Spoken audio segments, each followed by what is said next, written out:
Studios used to care about giving players a full experience on release day, but that's not the case anymore. They are willing to withhold content from you if it means they could force you into buying a more expensive version of a game, and that is exactly what's happening with Bloodlines 2 right now, because fans are raging as Paradox locks 2 playable clans behind $30 day 1 DLC.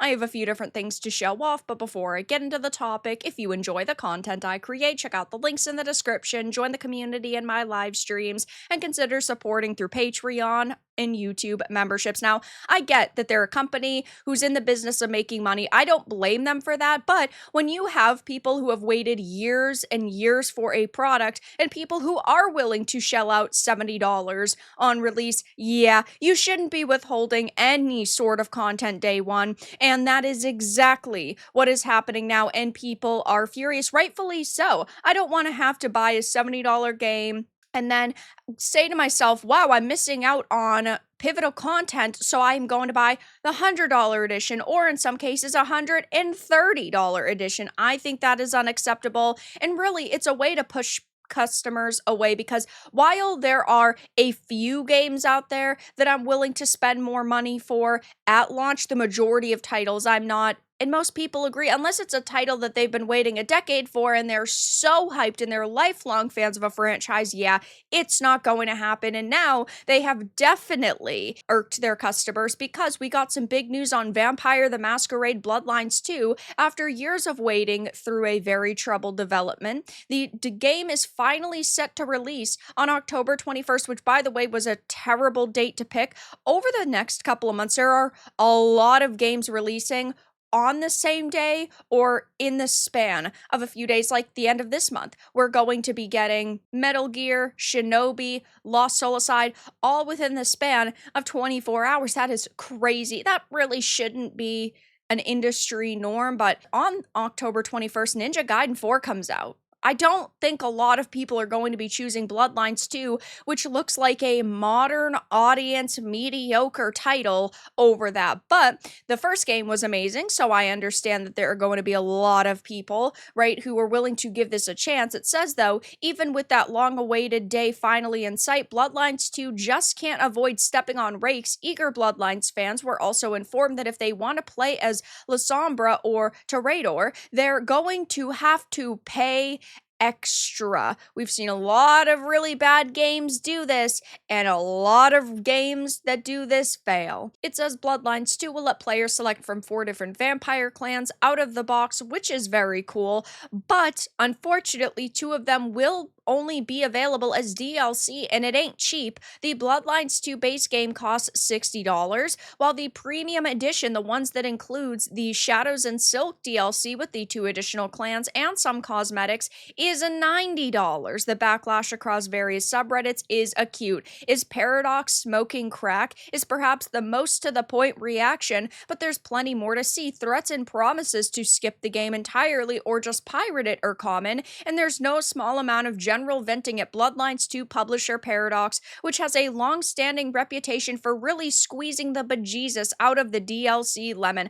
I get that companies need to make money. I'm not blaming them for that, and I know that this game has been in development for a very long time, and it's gone through hell, and they probably raked up a lot of costs to complete this game, but they could be transparent about that, and they could offer additional cosmetics and skins and bundles that don't affect the gameplay and don't rip away essential content to players, so that they can charge an extra $30, even if these different clans were, I don't know, maybe $5 each. People would be a little bit more understanding. I don't think it would have caused so much backlash, but when it's $30 and you expect people to pay $90 for this experience right out of the gate, yeah, that's going to end you up in a very, very negative space online. Redditor Inari Games suggests that the move is purely pragmatic. Paradox said in 2024 that it's not interested in making any more RPGs, so it's not too concerned about making people mad. There isn't a large overlap between Bloodlines and grand strategy game players, so there isn't much to lose there. This was just a bad investment and they want as much money as possible back. I absolutely hate that mentality. It's such a slap in the face to the the people you expect to show up and buy your game. Oh yeah, well, you're not really our target audience anymore, so we're going to nickel and dime you as much as possible, and we're trying to squeeze as much money out of you as possible because we're not making games for you in the future anyway. Why would you even expect people to show up and support you at that point? Gamers are more than happy to wait to play your experience until they can pick it up for like $5 or $10. All you're really doing is costing yourselves money and severely damaging your reputation at this point. It says, though, this all might seem a bit overwrought to non-fans, but as someone who's been through Bloodlines a few times, I have no problem understanding why gating 2 clans behind DLC is such a big deal for some. Yeah, because the gameplay is impacted by the clan that you choose. They all play very differently. It's very important. And of course, they have standard editions, deluxe editions, premium editions. They talk about how there are different decor you get. And of course, the Shadows and Silk DLC is only available for the premium edition. You also get nostalgia jukeboxes as a pre-order bonus, but these costly special editions pre-order bonuses and day 1 DLC are not all that unusual in today's gaming industry. If anything, it's the norm for major releases, but I suspect that after so many years of waiting, first for a sequel to even be announced and then for it to actually arrive, there was hope that Paradox would do everyone a solid on this one. I agree. I think that people expect more from companies that expect us to wait, in some cases, a decade plus for a game to release, but to, of course, add fuel to the fire, this game looks like it is going to be modern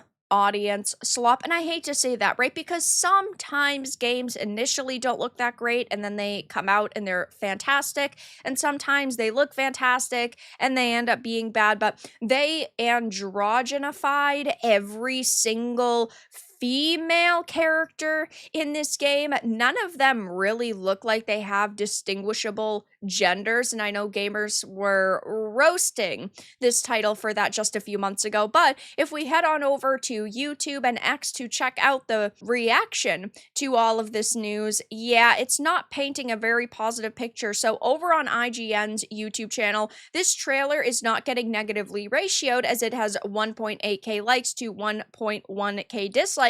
The comments are filled with people being furious. I was interested up until I heard the word day 1 DLC. If there's anything that kills that mood instantly, it's certainly that locking the only clan that could be considered even halfway decent behind day 1 deluxe DLC is insane. So they lock 1/3 of the clans behind a day 1 DLC paywall, remove melee weapons and guns, lock you into specific segments, little chapter character customization. I mean, come on, this should have been a no-brainer to make a killing on. Instead, it sounds like they should have delayed it again to give us a full product. Corporate greed, no customer confidence coming out of development hell, and locking 2 Bloodlines behind day 1 DLC in order to sell the $90 premium edition allow me to extend my middle finger to you, Paradox. And if we go on over to X and we even look at PC Gamers post on this, yeah, gamers are, of course, reacting the same way. They will keep doing this if you keep giving them your money. Let them sink in development debt and put the fear of God into every other developer considering doing the same. This is the way. Lock 1/3 of the content behind a paywall. I'm sure that'll go over well with gamers. Paradox has gone under the radar for too long for their gross DLC practices, I think because they make games that are mostly just big maps. Hopefully this time they actually get slapped for it. Vote with your wallet and don't buy it. Easy as that. Locking core clans behind a $30 paywall feels like selling half a vampire at launch. Brutal misstep. So yeah, it is just a very unfortunate situation overall, but developers feel like they can get away with this because they go through almost a decade worth of development and then feel like, well, this game was in hell for so long and we deserve a fat payout.